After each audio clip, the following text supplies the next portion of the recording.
Hi, so in this beginner Lightroom tutorial, we're just going to look at importing our photos from our digital camera into the Lightroom library. So when you start Lightroom, it'll probably open up on the library module. Um, so on down the bottom left is our import button. So I'm just going to click that, and in a few seconds, the import module should appear. So it's already picked up that I have a card inserted into my PC, and it's just done a quick scan through all the photos on the card and just displayed some thumbnails.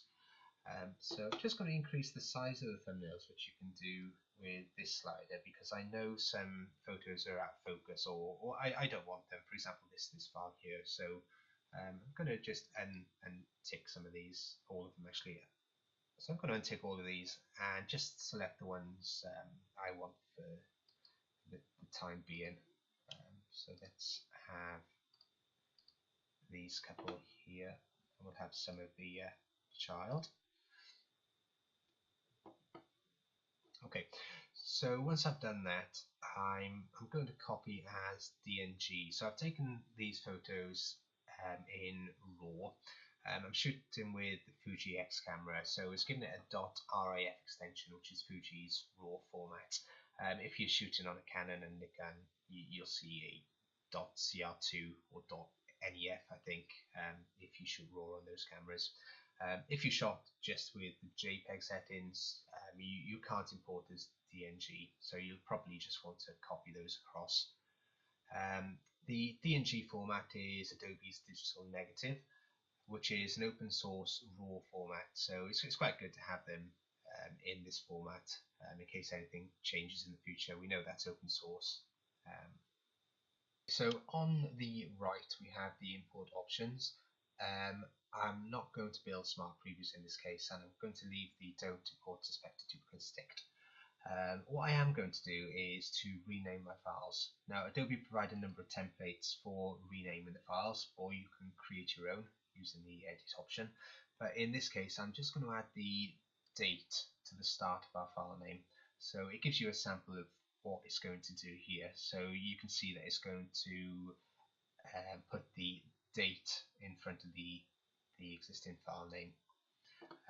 I'm not going to apply any development settings. You can if you wish. For example, if you wanted to import all with a black and white development setting, you can, but what that does is if for every single file you're going to import, it'll apply that development setting. So in general that's not what we want to do, so I'm going to leave that as none. And the same for the metadata and keywords.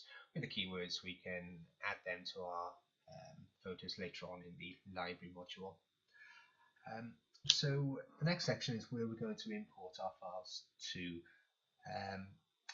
In this case I'm going to organise by date. We could select them into one folder if we wish, but what I like to do is split them out into individual date folders. The date format I've chosen is the year, month and day. So what Adobe will do is go along and create under this folder a series of additional folders with the date that the photos were taken. So you can see there what it's going to do. It's going to create these in this case 2 folders to import the files into. Okay, and that's it. So what we're going to do next is click the import button, and Adobe will go away, import these files and convert them to digital negative along the way.